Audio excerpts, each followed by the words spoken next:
Hello everyone, MKS में आपका बहुत बहुत स्वागत है। आज हम डिस्कस करने वाले जूलॉजी यानी कि जंतु विज्ञान। जैसा कि आप यहाँ पर देख पा रहे होंगे, इस प्रकार के क्वेश्चन आपके बीएससी नर्सिंग एंट्रेंस एग्जाम में बनते हैं। चाहे वो आपके एम्स का एंट्रेंस एग्जाम हो, आपके बिहार का एंट्रेंस एग्जाम हो, राजस्थान का एंट्रेंस एग्जाम हो, सीजी का हो, इस प्रकार के क्वेश्चन आपके एंट्रेंस एग्जाम में देखने को मिल जाएंगे। तो चलिए यहाँ पर डिस्कस हम कर लेते हैं, प्रैक्टिस क्वेश्चन हम यहाँ पर कर लेते हैं। पहला क्वेश्चन है इंग्लिश और हिंदी, ठीक है, दोनों लैंग्वेज में हमने आपको उपलब्ध करवा दिया है। बहुत सारी डिमांड यहाँ पर आ रही थी। पहला क्वेश्चन है आपका, वह मछली पहचानिए जिसमें नरों में जो भ्रूण कोष्ठ होते हैं उपस्थित होते हैं। बहुत अच्छा क्वेश्चन है। Identify the fish in which male possess a brood pouch, ठीक है, बहुत अच्छा क्वेश्चन है। और ये चार ऑप्शन आपको आपके एंट्रेंस एग्जाम में भी देंगे, तो एक प्रकार से आप प्रैक्टिस मान सकते हो। तो यहाँ पर ऑप्शन है डॉग फिश, दंस रे, ठीक है, इंग्लिश में आप देख सकते हो सिटिंग रेज, और यहाँ पर समुद्री घोड़ा से हॉर्स, और यहाँ पर आता है आरामिन, ठीक है। तो बहुत ही अच्छा क्वेश्चन है। तो बताइए आपकी नॉलेज के अकॉर्डिंग, मैंने आपको पहले बोल रखा है कि जितना हो सके बायोलॉजी में एनसीईआरटी को फॉलो कीजिए। तो यहाँ पर कौन सा ऑप्शन सही होगा फिर हम बताएंगे, ताकि आपकी प्रैक्टिस भी अच्छी हो जाए। अपने मन में चूज कर लो कोई भी ऑप्शन ईमानदारी से, ताकि आपकी प्रैक्टिस भी साथ में हो जाए, आपका टेस्ट भी साथ में हो जाए। तो यहाँ पर आपने वन ऑप्शन चूज कर लिया होगा। चलिए इसका राइट ऑप्शन मैं आपको बता देता हूँ। देखो यहाँ पर वह मछली, यहाँ पर चारों मछली है, ठीक है, बट यहाँ पर हमको वो पहचानना है जिसमें नरों में भ्रूण कोष्ठक उपस्थित होते। तो डॉग फिश में तो नहीं होते, ठीक है, दंत्र में भी नहीं होते, ठीक है, इनको तो क्रॉस कर दिया। आरामीन में भी नहीं होगा। अब बचा क्या? समुद्री घोड़ा। तो राइट ऑप्शन हमारा समुद्री घोड़ा यानी कि से हॉर्स हो जाएगा। तो इसका राइट ऑप्शन 3 हो जाएगा, जैसा कि आप यहाँ पर देख पा रहे होंगे। तो आपने भी अगर ये चूज किया तो अपने आप को 1 नंबर आप दे सकते हो। अब यहाँ पर आप सोच रहे होंगे समुद्री घोड़ा तो सबने देख रखा है, ठीक है, बायोलॉजी की जो आपकी बुक है एनसीईआरटी की, वहां पर आराम से आप देख सकते हो, सब जानते हैं समुद्री घोड़े को। अगला क्वेश्चन आ गया यहाँ पे, ऑप्शन इसका करेक्ट हो गया। अगला, एसिडिया को सामान्यतः कहा जाता है। एसिडिया आर कॉमनली कॉल्ड एज। तो यहाँ पर सबसे पहले एसिडिया को जानना बहुत ज़्यादा जरूरी है। तो जिन्होंने बायोलॉजी पढ़ी होगी एनसीईआरटी, उनको पता भी होगा। चलो मैं आपको दिखा देता हूँ कि एसिडिया एक्चुअली होता क्या है। कुछ इस तरह के दिखाई देते हैं एसिडिया, जैसा कि स्क्रीन पे आप देख पा रहे होंगे ना, इस प्रकार के दिखाई देते हैं। यहां पर भी आप देख सकते हो, इस प्रकार का होता है एसिडिया। अब आप बता सकते हो कि इसका राइट ऑप्शन क्या होगा। देखिए यहां पर ऑप्शन है आपके समुद्री एनिमोन, राइट, समुद्री काकड़ी यानी कि से कुकुम्बर, यहां पर समुद्री स्क्वर्ड से स्क्वर्ड, ठीक है, और यहां पर गुसबेरी यानी कि से गुसबेरी। चार ऑप्शन है, और अब तो आपको आ जाना ही चाहिए कि एसिडिया को सामान्यतः क्या कहा जाता है। बहुत ही इंटरेस्टिंग इंपॉर्टेंट क्वेश्चन है। सो आई होप आपने वन क्वेश्चन यहाँ पर इसका जो ऑप्शन है चूज कर लिया होगा। ईमानदार से कोई भी ऑप्शन चूज कर लो, आंसर तो हम आपको बताएंगे, क्योंकि हम चाहते हैं कि साथ साथ आपका टेस्ट भी यहाँ पर हो जाए। कोई भी एक गलत हो सही हो चूज कर लो आप, ठीक है, कर लिया होगा आपने, क्योंकि आपका कोई भी एंट्रेंस एग्जाम हुआ क्वेश्चन ऐसे ही बनेंगे आपके, लिख के रख लो आप, गारंटेड, और ये सब आपको फ्री ऑफ कॉस्ट मिलेंगे। चलिए देख लेते, हमको तो पता है कि इसका राइट ऑप्शन क्या है, आपने भी इसका राइट ऑप्शन चूज कर लिया होगा। देखो गाइज, यहाँ पर एसिडिया को सामान्यतः कहा जाता है, ये तो हम कहेंगे भी नहीं, समुद्री एनोमिना नहीं कहेंगे, समुद्री ककड़ी भी नहीं कहेंगे, ठीक है, और समुद्री गुसबेरी भी नहीं कहेंगे। बस एक ऑप्शन बचा, समुद्री स्क्वर्ड। तो इस प्रकार से आप आंसर करने की कोशिश किया करो, ताकि आपको यहाँ पर आंसर मिले। तो ऑप्शन सी इसका हो जाएगा।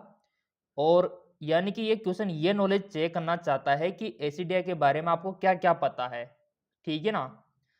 चलो कोई बात नहीं, अगर आपको इसका आंसर नहीं आया तो 0 नंबर अपने आप को दे लो, अगर आपने सही किया तो 1 नंबर अपने आप को दे लो आप। बढ़ते अगले क्वेश्चन की ओर, नंबर 3। बहुत अच्छा क्वेश्चन है और ये तो आपने 11th की बुक में भी पढ़ा होगा, 11th की बुक में पढ़ा होगा ये क्वेश्चन आपने, कि जब कार्बन डाइऑक्साइड प्लस हीमोग्लोबिन मिलते हैं तो किसका निर्माण होता है। वेन जब carbon dioxide plus haemoglobin binding हो जाते हैं इन फॉर्म, क्या बनता है।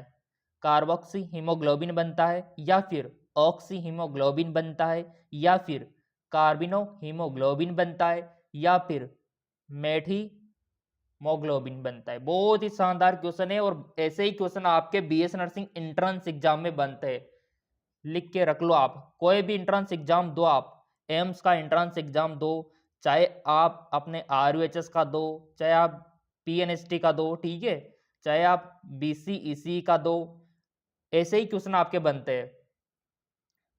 तो यहां पर बताइए क्या होगा, 11th की बुक में आपने पढ़ा होगा। वन ऑप्शन चूज कीजिए, आई होप आपने कर लिया होगा। सो यहां पर देखिए, जब यहां पर कार्बन डाइऑक्साइड, ठीक है, और हीमोग्लोबिन मिलते हैं ना, तो यहां पर निर्माण होता है कार्बिनो हीमोग्लोबिन का, ठीक है। ऑप्शन 3 इसका राइट ऑप्शन हो जाएगा। अगर आपने भी यही चूज किया है तो ईमानदारी से यहां पर अपने आप को 1 नंबर दे लो आप, ईमानदारी से, क्योंकि बेईमानी आपको नहीं करनी है। अगर आप बेईमानी करोगे तो समझो अपने आप को धोखा दे रहे हो। हम तो यही चाहते हैं कि ईमानदारी से आप यहाँ पर ऑप्शन सेलेक्ट करें ताकि आपकी प्रैक्टिस भी साथ में हो जाए। बहुत ही मेहनत से आपके लिए प्रिपेयर करके यहाँ पर एमसीक्यूज बनाए गए हैं, ठीक है। तो यहाँ पर देखो, कार्बो हीमोग्लोबिन, अब आप बोलेंगे सर ये कैसे होगा, चलो मैं इसका डायग्राम आपको दिखा देता हूँ। सो देखिए, ये डायग्राम हमको तो पता था, 11th में हमने पढ़ा था, तो हमको तो पता था ये कि हीमोग्लोबिन कार्बन मोनोऑक्साइड, ठीक है। ये इक्वेशन अगर आपको पता है तो आपका काम बन गया। तो यहाँ पर आप देख पाएंगे कार्बोक्सी हीमोग्लोबिन, और ये बहुत ही खतरनाक होता है गाइज, ठीक है। इससे क्या है, डेथ तक की नौबत आ जाती है, कई बार तो मृत्यु तक हो जाती है। तो यहाँ पर आप देख पाएंगे हीमोग्लोबिन से कंबाइन हो गया कार्बन मोनोऑक्साइड, तो ये बहुत ही डेंजर सिचुएशन है। आई होप आपको समझ में आ गया होगा। ये इक्वेशन आपको पता होना चाहिए जो कि आपके 11th की बुक में दे रखी है। चलिए अगला क्वेश्चन कवर कर लेते हैं। सो यहाँ पर लाइक अवश्य कर देना वीडियो को, ताकि अगला वीडियो तुरंत आपके लिए फ्री ऑफ कॉस्ट हम लेकर आए, ठीक है ना। तो यहाँ पर देखो, कार्बो हीमोग्लोबिन, ठीक है। अब अगला क्वेश्चन निकल के आ गया आपका, आपने पढ़ा होगा जंतुओं का वर्गीकरण वाला चैप्टर। तो यहाँ पर व्हाट इज क्लाइटेलम, क्लाइटेलम क्या है, बहुत अच्छा क्वेश्चन है। और आपने 11th की बुक में पढ़ा होगा, केचुए पढ़ा होगा आपने, मेंढक पढ़ा होगा आपने, कॉकरोच पढ़ा होगा, बस क्वेश्चन वहीं से बनते 11th और 12th की बुक से, ठीक है। और उसी सिलेबस के अकॉर्डिंग हमने ये आपकी तैयारी यहाँ पर शुरू करवा दी है। क्लाइटेलम क्या है, तो केचुए का चलन अंग है। अगर इंग्लिश वाले अगर आप हो तो इधर देख लो, लेकोटोमी ऑर्गन अर्थवॉर्म, ठीक है, इसको देखो आप। बहुत सारे स्टूडेंट के कमेंट आ रहे थे सर क्लियर नहीं दिख रहा, तो उनके लिए आपको अपने जो अभी वीडियो देख रहे हो ना, वहां पर एक सेटिंग करनी होगी ताकि आपको क्लियर दिख जाए। चलो मैं आपको दिखा देता हूँ कि एचडी आप कैसे देख सकते हो। अगर जिनको क्लियर नहीं दिख रहा, धुंधला दिख रहा है, तो एक काम आप करो, जैसे वीडियो को पॉज करके ऊपर आप देखोगे तो ये इस प्रकार का आइकन आपको, ये आइकन आपको दिखाई देगा सेटिंग वाला, इस पर आपको क्लिक करना है। जैसे आप इस पर क्लिक करोगे तो चलिए कुछ इस प्रकार का इंटरफेस ओपन होके आएगा। क्लिक करने के बाद तो यहाँ पर क्वालिटी में आपको इस प्रकार का 420 कुछ भी दिख रहा होगा, तो इस पर आपको क्लिक करना है। जैसे आप इस पर क्लिक करते हो तो यहाँ पर आपको दिख जाएगा एडवांस का ऑप्शन, तो इस वाले पे आपको क्लिक करना है। जैसे आप क्लिक करते हो तो यहाँ पर आपको फिर 720p पे क्लिक करना है ताकि आपको HD दिख जाए। सो इस प्रकार आप HD में देख सकते हो। तो क्लाइटेलम क्या है, केचुए के बारे में तो पढ़ा होगा ना आपने NCERT 11th की बुक में। तो बताइए इसका राइट ऑप्शन क्या होगा। चारों ऑप्शन आपके सामने हाजिर है इंग्लिश और हिंदी में। ईमानदारी से कोई भी वन ऑप्शन आप सिलेक्ट कर लीजिए और आपने कर भी लिया होगा। तो इसका देखो राइट ऑप्शन हो जाएगा क्लाइटेलम। तो आपने देखा होगा जैसे केचुआ है, ठीक है, केचुआ तो सब जानते हैं, जो किसान भाई लोग हैं उनको तो सब पता है क्लाइटेलम क्या होता है। केचुआ सबने देख रखा है, मिट्टी में जो कीड़े होते हैं, ठीक है। तो इस प्रकार का लंबा सा होता है और यहाँ पर इनके कट होता है, उसको बोलते हैं क्लाइटेलम। अभी मैं डायग्राम भी दिखा दूंगा आपको। तो यहाँ पर ग्रंथि उत्तक जो प्रौढ़ केंचु में विकसित होते हैं, ग्रंथि उत्तक है एक प्रकार का। चलो मैं आपको दिखा देता हूँ। तो इसका राइट ऑप्शन क्या होगा, यही होगा आपका ग्रंथि उत्तक वाला, ऑप्शन 4। अगर आपने भी यही चूज किया था तो अपने आप को 1 नंबर दे लो आप। ग्रंथि उत्तक जो प्रौढ़ केंचुए में विकसित होता है, तो इसका राइट ऑप्शन 4 हो जाएगा। चलो मैं इसका डायग्राम आपको दिखा देता हूं। ये लीजिए, बड़ी मुश्किल से खेत में जाके आपके लिए फोटो खींच के लाया हूं ताकि आपको अच्छे से दिख जाए, ठीक है। तो यहाँ पर क्लाइटेलम आपको दिख गया होगा। इस प्रकार का ये केचुआ है पूरा, और ये इस प्रकार के कट होते हैं। देख लेना, आज ही जाके मिट्टी में खोद के देख लेना, आप बायोलॉजी के स्टूडेंट हो, वहां पर आपको इस प्रकार की संरचना दिखाई देंगी। हर जगह मिलता है, जो खेती करते हैं उनको तो पता है। और डायग्राम अगर आप देखोगे तो इस प्रकार का आपको दिखाई देगा। ये होता है क्लाइटेलम, इस प्रकार कट होता है ना, इसको बोलते हैं। तो आपको अब तो समझ में आ गया होगा इस प्रकार का। क्लियर? तो लाइक तो बनता है, देखो आपके लिए इतनी मेहनत कर रहे हैं तो लाइक तो बनता है। सो मैं यही कहूंगा कि हर इसका डायग्राम आपको पता होना चाहिए। क्वेश्चन कहीं से भी बन सकता है, इस बार ये पूछ लेगा, कभी ये पूछ लेगा, कभी ये पूछ लेगा, तो कभी ये पूछ लेगा। तो ऐसे ही तो क्वेश्चन बनते, बहुत ही सिंपल है। ऐसे तो तैयारी करनी होती है। आपको इसका हर एक डायग्राम अगर पता है तो आपको बहुत कुछ पता है, ये पता होना चाहिए, ठीक है। तो कुल मिला के आपको डायग्राम पता होना चाहिए केचुए का। इस प्रकार का ये होता है गाइज। चलिए, और ये सेगमेंट तो पता है ना, सेगमेंट क्या होते हैं, ठीक है। तो इसका राइट ऑप्शन हमको मिल गया। सो इस प्रकार से आप कर सकते हो आराम से, ठीक है। अगला क्वेश्चन ले लेते हैं। अपने आप को नंबर दे लेना, अगर सही किया है तो सही दिया है तो 1 नंबर, अगर गलत किया तो 0 नंबर। देखो हम तो आपको फ्री ऑफ कॉस्ट तैयारी करवाएंगे, क्योंकि जिनकी आर्थिक स्थिति कमजोर है वो भी हमसे तैयारी यहाँ पर कर सके। बहुत अच्छा क्वेश्चन निकल के आया है अगला, कि पेशी संकुचन के दौरान पेशीतांश की लंबाई छोटी हो जाती है, क्योंकि देखो हिंदी में अगर समझ में नहीं आता है तो ऊपर इंग्लिश में भी हमने अवेलेबल करवा रखा है। During the muscles contraction the length of the sarcomere decrease because. बहुत अच्छा क्वेश्चन है कि पेशी संकुचन जब आपका होता है तो सार्कोमियर की जो लेंथ है वो डिक्रीज क्यों हो जाती है, length of the sarcomere decrease क्यों हो जाती है, कम क्यों हो जाती है। बहुत ही अच्छा शानदार क्वेश्चन है।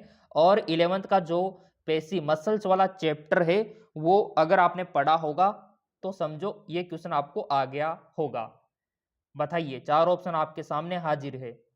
यह पेशियों का मूल गुणधर्म है, या फिर नर्व गेट स्टिमुलेट, यानी कि जो तंत्रिका होती है, नसें जो होती है उद्दीपित हो जाती है, या फिर एक्टिन तंतु मायोसिन तंतु के ऊपर सरक जाते हैं, खिसक जाते हैं, या फिर ट्रोपोमायोसिन और ट्रोपोनिन सक्रिय हो जाते हैं। बताइए फटाफट इसका राइट ऑप्शन क्या होगा ईमानदारी से। वीडियो को पॉज भी कर सकते हैं, अगर आपको थोड़ा डिसीजन लेना जल्दी नहीं आ रहा हो तो पॉज करके देख लेना, सोच लेना। आई होप आपने चूज कर लिया होगा। इसका देखो राइट ऑप्शन हो जाएगा, जब एक्टिन तंतु मायोसिन तंतु के ऊपर खिसक जाते हैं तो ऐसे में जो सार्कोमियर की लेंथ है डिक्रीज हो जाती है। ये हमने पढ़ा है 11th की बुक में, और यहाँ पर भी दे रखा है ऑप्शन की एक्टिन तंतु मायोसिन तंतु के ऊपर खिसक जाते हैं तो इस वजह से सार्कोमियर की लेंथ डिक्रीज हो जाती है। तो इसका राइट ऑप्शन हो जाएगा 3, the actin filament slide over the myosin filament. तो अगर आपने भी यही सोचा था, यही क्लिक किया, तो अपने आप को 1 नंबर दे सकते हो। चलो इसका डायग्राम भी मैं आपको दिखा देता हूं ताकि आपको क्लियर हो जाए कि किस प्रकार एक्टिन तंतु मायोसिन तंतुओं के ऊपर खिसक जाते जिससे लेंथ ऑफ सार्कोमियर डिक्रीज हो जाती है। तो देखो ये जो डायग्राम है आपके 11th की एनसीईआरटी बुक में दिया हुआ है, और आपको पता है कि चाहे आपका बीएस नर्सिंग का एंट्रेंस एग्जाम हो, चाहे नीट का एंट्रेंस एग्जाम हो, एनसीईआरटी से ही क्वेश्चन बनते हैं और हम उसी के हिसाब से चलते हैं एनसीईआरटी के बेस पर ही, ताकि क्वेश्चन सारे आपको वहीं पर मिल जाए देखने को। सार्कोमियर, और हम आपको फ्री ऑफ कॉस्ट तैयारी करवाएंगे, ठीक है। सार्कोमियर, ठीक है, ये देख लो आप, ये है आपके एक्टिन तंतु, ये रेड रेड दिख रहे हैं आपको, ठीक है। और ये है आपके ब्लू कलर में मायोसिन। अब मान लो इसमें कॉन्ट्रैक्शन होगा तो इस प्रकार नीचे आप देख लो किस प्रकार ये लेंथ कम हो गई, तो ये एक दूसरे के ऊपर खिसक गए, तो ऐसे में लेंथ कम हो गई सार्कोमियर की। ये डायग्राम अगर आप याद रख लोगे तो भी आपका काम बन गया। देख लो ये सार्कोमियर यहाँ पर शो हो रहा है, तो लेंथ बहुत ही कम हो गई उसकी, ये यहाँ आ गए, पहले यहाँ थे, तो ये एक्टिन और मायोसिन एक दूसरे के ऊपर किसके, इस वजह से लेंथ कम हो गई। बहुत ही शानदार है, आपको समझ में आ गया होगा तो लाइक अवश्य कर देना। तो यहाँ पर बायोलॉजी में डायग्राम बहुत इंपॉर्टेंट है, अगर आप डायग्राम भी याद रख लोगे ना, ये देख लो सेम वही कंडीशन है। ये यहाँ पर कुछ इस प्रकार थे, रिलैक्स यानी कि बिल्कुल रिलैक्स थे, जब इसमें खिंचाव हुआ तो इस प्रकार ये एक्टिन मायोसिन एक दूसरे के ऊपर आ गए और सार्कोमियर की लेंथ कम हो गई। तो बहुत ही सिंपल क्वेश्चन है, अगर आप पढ़ोगे तो सब कुछ आसान लगेगा आपको, पीएमटी का पेपर भी आसान लगेगा अगर आप पढ़ोगे तो, और तैयारी तो हम करवा देंगे फ्री ऑफ कॉस्ट, कोई दिक्कत वाली बात ही नहीं है। चैनल तो आपने सब्सक्राइब कर ही लिया होगा।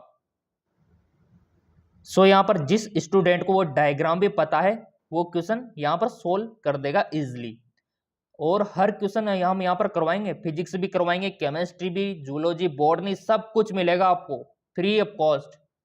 चलिए यहाँ पर देख लेते हैं, बहुत अच्छा क्वेश्चन है, ध्यान से सुनना।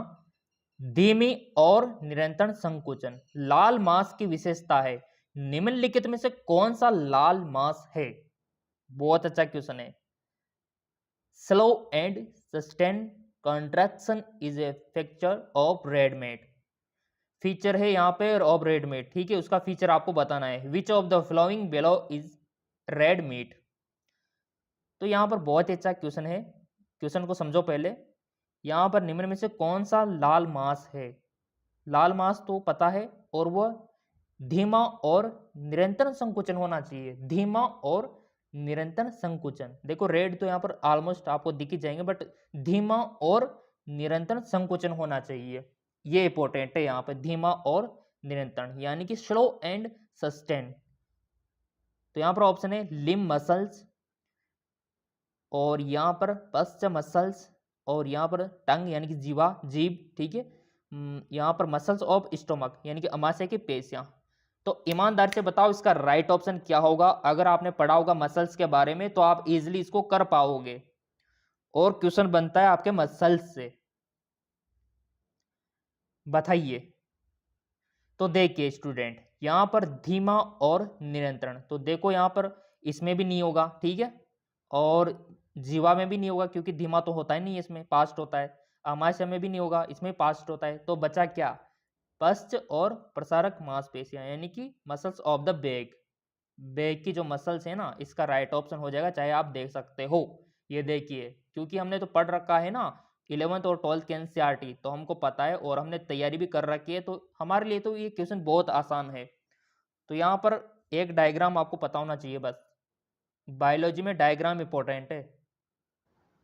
अब देखो, बैक यानी कि जो आपकी पीठ होती है, यहाँ की जो मसल्स होती है वो धीमी, काफी धीमी, क्योंकि काम क्या है, धीमा रहना, यहाँ कोई मूवमेंट इतना ज्यादा होता नहीं है, ठीक है। तो ये बैक की जो मसल्स आप देख रहे हो ना, तो इस प्रकार ये वाली की यहाँ पर बात हो रही है। आई होप क्लियर हो गया होगा। अगर आपने भी यही ऑप्शन सिलेक्ट किया था तो 1 नंबर दे लो अपने आप को, ठीक है, साथ में आपका टेस्ट भी हो जाएगा और तैयारी भी हो जाएगी।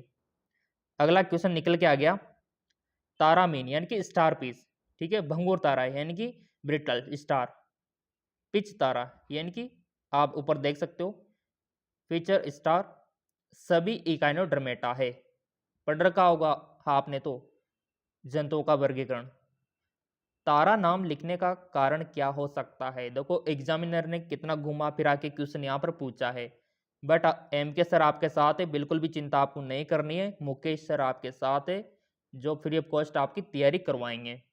क्योंकि देखो आर्थिक स्थिति मैंने देखा बहुत सारे ऐसे स्टूडेंट है जो कोचिंग नहीं कर सकते, जो यहाँ पर जो फीस है वो अफोर्ड नहीं कर सकते, तो हमने निर्णय लिया है कि उनको फ्री ऑफ कॉस्ट कंटेंट उपलब्ध करवाया जाए, ठीक है ना, क्योंकि यहाँ पर सभी की सोच नहीं होती है।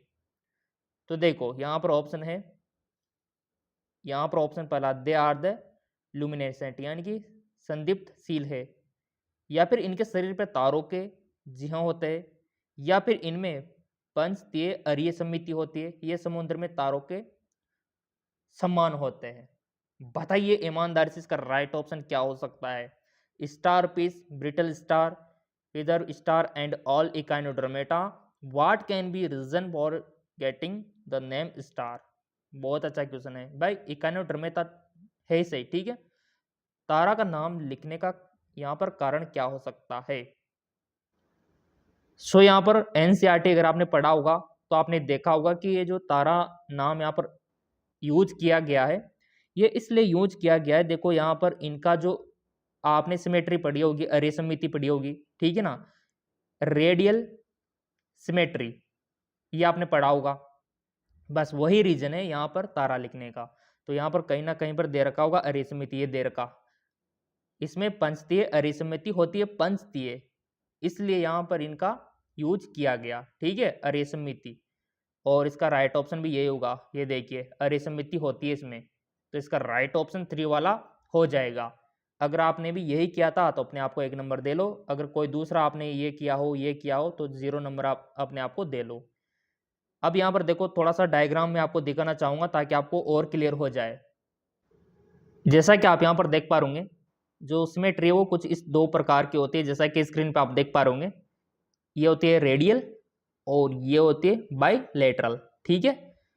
तो ये वाला यहाँ पर पूछा गया, इसी प्रकार क्वेश्चन इस वाले से भी बन सकता है बाइलेटरल से, थोड़ा ध्यान रखना आप इस बात का, क्योंकि पिछली बार मान लो कभी इससे पूछ लिया तो अगली बार इससे पूछ ले, इस प्रकार आपसे पूछ लिया जाता है, क्वेश्चन ऐसे ही बनते हैं आपको।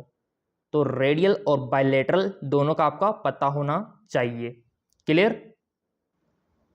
और यहाँ पर कुछ एग्जाम्पल भी आप देख सकते हो, बहुत सारे एग्जाम्पल यहाँ पर रखे हुए इसके, कटिंग कैसे भी करो आप, वही सिंपल सी बात यहाँ पर रहने वाली है, एक एग्जाम्पल इनके रहने वाले है, तो इनको भी थोड़ा सा देख लेना, इनका सेम यही कंडीशन यहाँ पर लागू होती है, देख लो आप कैसे भी कटिंग करो आप, सेम वही आपको रिजल्ट यहाँ पर मिलेगा, क्लियर। ओके, अब बढ़ते आगे की ओर। क्वेश्चन आपको समझ में आना चाहिए, जिंदगी भर नहीं भूलोगे, इस तरीके से हम आपको पढ़ाएंगे और वो भी बिल्कुल निःशुल्क। देखो अगला क्वेश्चन है, एक मेंढक का हृदय होता है, the head of A frog. पढ़ा होगा आपने 11वीं की बुक में, मेंढक पढ़ा होगा, केचुआ पढ़ा होगा आपने, कॉकरोच पढ़ा होगा, क्वेश्चन बनता है वहां से। तो एक मेंढक का हृदय होता है, यहाँ पर कंफ्यूजन करने के लिए 1 कोष्ठ 2 3 4 कितने भागों में बटा हुआ होता है मेंढक का हृदय, और इसी प्रकार आपको पता होना चाहिए कि सांप जो सर्पिसर्प होते हैं उनका हृदय कितने भागों में बटा होता है, और यह आपको पता होना चाहिए कि घड़ियाल जो होता है उसका हृदय कितने भागों में बटा हुआ होता है, और यहाँ पर आपको पता होना चाहिए कि जो पक्षी होते हैं उनका हृदय कितने भागों में बटा हुआ होता है। यह आपके 11वीं की एनसीईआरटी बुक में दे रखा है, वहां से क्वेश्चन बनता है अक्सर। और ऊपर जो आपने देखे ये वाला, ये जंतुओं का वर्गीकरण जो वाला आपका चैप्टर है ना, चलो मैं आपको दिखा देता हूं थोड़ा सा।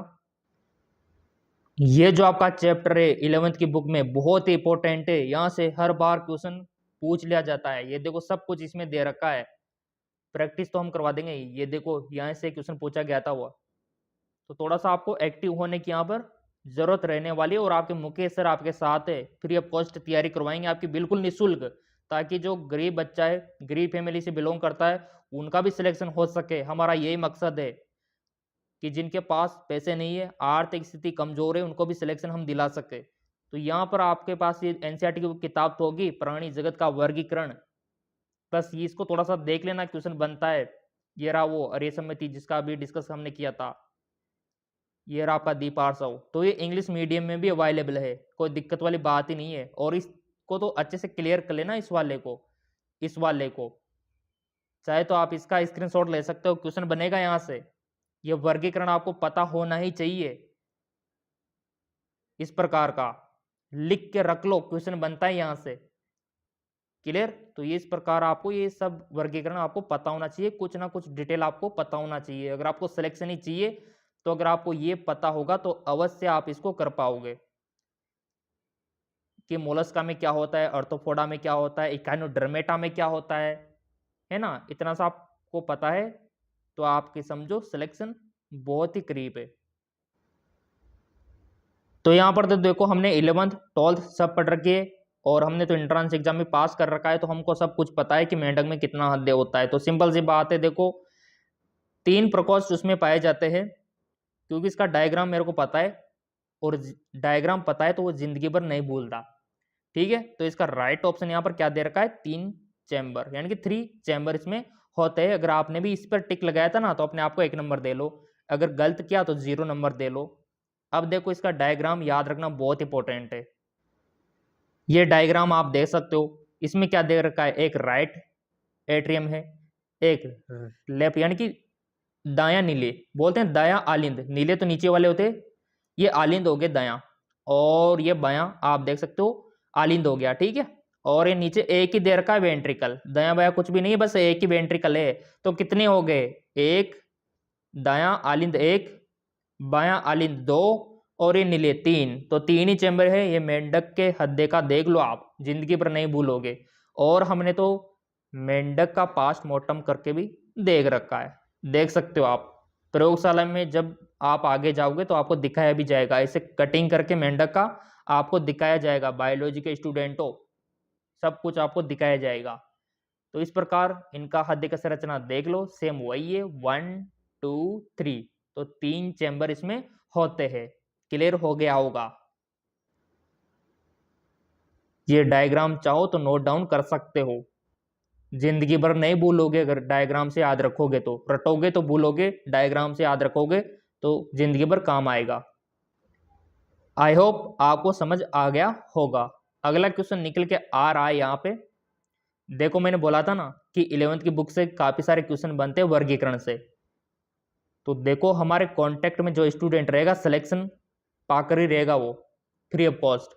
एक मोलस्का का खोल के द्वारा स्रावित किया जाता है। The shell of mollusca is secreted by. Mollusca को तो सब जानते होंगे, किताब में आपने पढ़ा होगा, और जो किसान जो खेती करते हैं भाई लोग उनको तो पता भी होगा कि एक मोलस्का का जो खोल है के द्वारा स्रावित किया जाता है। तो यहाँ पर ऑप्शन दे रखे हैं आपको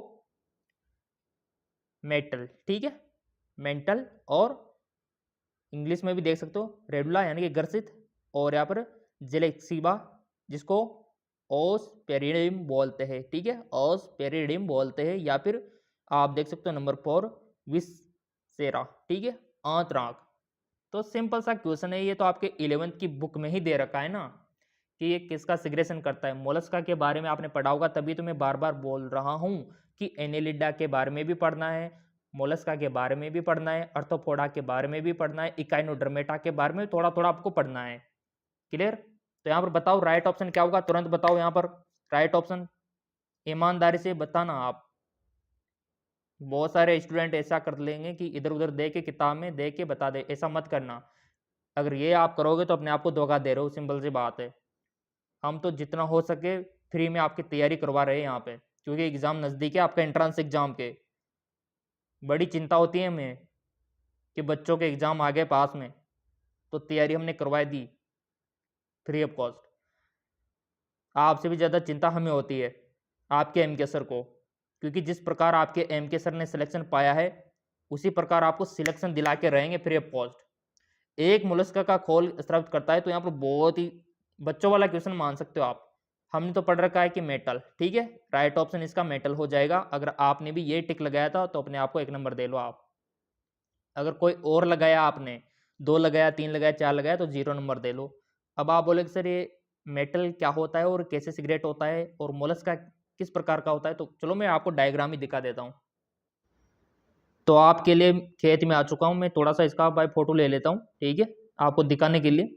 तो देखो इस प्रकार का होता है, जो खेती करते हैं जो पानी एरिया में रहते हैं उनको तो पता है, इस प्रकार का दिखाई देता है। और ये कुछ चीज यहाँ पर छोड़ता है, कुछ मेटेरियल छोड़ता है यहाँ पे, सफेद सफेद सा, है ना, देखा होगा आपने। इस प्रकार का होता है ये मोलस्क, इस प्रकार का, इस प्रकार का। और आपने देखा होगा कि ये निकलने के बाद तो इसका तो आप यूज करते हो बजाने में, बचपन में काफी बजाए होंगे ना, रेत में निकलते हैं। ठीक है, कभी आपका घर वर बनाया हो तो रेत लाए होंगे, तो इस प्रकार का आपको मिल भी गया होगा, तो बजाया करो इसको, ठीक है, आवाज आती है इसमें। तो ये तो मजाक हो गई। और यहाँ पर देखो कुछ इस प्रकार का ये होता है, और कुछ सिग्रेशन करता रहता है, तो उसी को बोलते हैं मेटल। ठीक है, तो उसके बाद यहाँ पर एग्जामिनर यहाँ पर पूछा गया है, और ये है मोलस्क। क्लियर हो गया होगा सब कुछ। फिर भी कोई डाउट लगे तो कमेंट बॉक्स है, और आपको पता है कि एमके सर आपके हर कमेंट का रिप्लाई देते हैं, कमेंट कर दिया करो कोई भी बात समझ में नहीं आए तो। अब तो आपको क्लियर हो गया होगा, और फोटो दे के, इमेज दे के मोलस्क को पता भी लग गया होगा कि हाँ वही होता है। आपके आसपास भी देख लिया होगा आपने, है ना, काफी बार बारिश के टाइम में तो और ज्यादा निकलते हैं ये। तो वो जो सफेद सा पदार्थ वो स्रावित करता है वो ये होता है। क्लियर। अगला क्वेश्चन निकल के आता है आपका। देखो मोलस्का से पूछ लिया, मैंने बोला ना एग्जामिनर कहीं से भी पूछ सकता है, बस आप टॉपिक को क्लियर रखो। जैसे कि कॉकरोच हो गया, तो उस टॉपिक को क्लियर रखो, 2 से 3 क्वेश्चन उठा सकता है एग्जामिनर वहां से। अगर मान लो आपने मेंढक वाला चैप्टर आपने देखा होगा, मेंढक का टॉपिक है आपके 11th वाली बुक में, तो वहां से आपको पता है कि मेंढक से भी 2 से 3 क्वेश्चन उठा सकता है वो एग्जामिनर। तो बस आपका टॉपिक क्लियर रखो ना आप, एनसीईआरटी की बुक तो सभी के पास है। तो मोलस्का की यहाँ पर वर्णक होता है the respiratory pigment of the Mollusca. Mollusca का सबसे वर्णन क्या होता है, रेस्पिरेटरी वर्णन यहाँ पर क्या होता है। तो यहाँ पर हीमोग्लोबिन दे रखा है, हेमोसाइनिन दे रखा है, और यहाँ पर हीम एरिथ्रिन दे रखा है, और क्लोरोक्रोसिन दे रखा है। ईमानदारी से बताओ, एनसीईआरटी अगर आपने पढ़ रखी होगी तो वो स्टूडेंट इसको सही करेगा। रेस्पिरेटरी पिगमेंट ऑफ मोलस्का, बताओ ईमानदारी से। सो यहाँ पर थ्योरी अगर आपने पढ़ी होगी एनसीईआरटी से मोलस्का के बारे में तो ये क्लियर हो गया होगा। बताओ ईमानदारी से चूज करो वन ऑप्शन, यहाँ पर 4 में से एक ऑप्शन सिलेक्ट करो तुरंत। चाहे तो वीडियो को पॉज भी कर सकते हो अगर आपको टाइम लेना है तो, बट मैं यही कहूंगा कि एंट्रेंस एग्जाम में टाइम का मैनेजमेंट आपको करना होता है, क्योंकि लिमिटेड टाइम आपको दिया जाता है। ठीक है, कम टाइम में आपको अधिक क्वेश्चन अटेम्प्ट करने होते हैं, तो जल्दी की थोड़ी आदत बनाओ आप फास्ट क्वेश्चन करने की। तो ये बहुत ही शानदार क्वेश्चन है। तो सिंपल सी बात है, हीमोसाइनिन के बारे में तो सबने सुना होगा। तो हीमोसाइनिन इसमें सबसन वर्णक यानी कि रेस्पिरेटरी पिगमेंट होता है मोलस्का में। क्या होता है, हीमोसाइनिन, याद रखना इस बात को। तो अगर आपने भी यही चूज किया तो अपने आप को 1 नंबर दो आप। अब ये एक प्रकार से आपके लिए देखो, हीमोसाइनिन इसका राइट ऑप्शन है। ये 10 में से कितने क्वेश्चन आपने राइट किए, और ईमानदारी से बताओ कि अगर आपको इस प्रकार से तैयारी करनी है, इस प्रकार के क्वेश्चन आपको चाहिए, तो आप कमेंट करके बता देना। ऐसे हजारों क्वेश्चन हम आपके लिए लेकर आएंगे, फिजिक्स से, केमिस्ट्री से, बायोलॉजी से, जूलॉजी से। ठीक है, हर एक इंपॉर्टेंट क्वेश्चन आपको मिलेगा यहाँ पर, जो आपके बीएस नर्सिंग एंट्रेंस एग्जाम में बहुत सी बार तो डायरेक्ट आपको देखने को मिल जाएगा क्वेश्चन सेम टू सेम। ठीक है, और कुछ क्वेश्चन घुमा फिरा के आपको देखने को मिलेगा। तो कमेंट करके बताना क्या आपको ऐसा क्वेश्चन चाहिए, ऐसी तैयारी चाहिए फ्री में। ठीक है, फ्री ऑफ कॉस्ट, देखो फ्री में निःशुल्क बात यहाँ पर हो रही है। तो चैनल आपने सब्सक्राइब कर रखा होगा तो अगली क्लास से भी आपको मिल पाएगी। और ऐसे क्वेश्चन करने से आपका दिमाग का एक्सरसाइज होता है और आप बहुत ही अच्छे बनते चले जाते हो। थ्योरी तो आप पढ़ी लोगे एनसीईआरटी से, कोई दिक्कत ही नहीं है, बट ऐसे क्वेश्चन में आपको क्लियर होना चाहिए, आना चाहिए ये क्वेश्चन।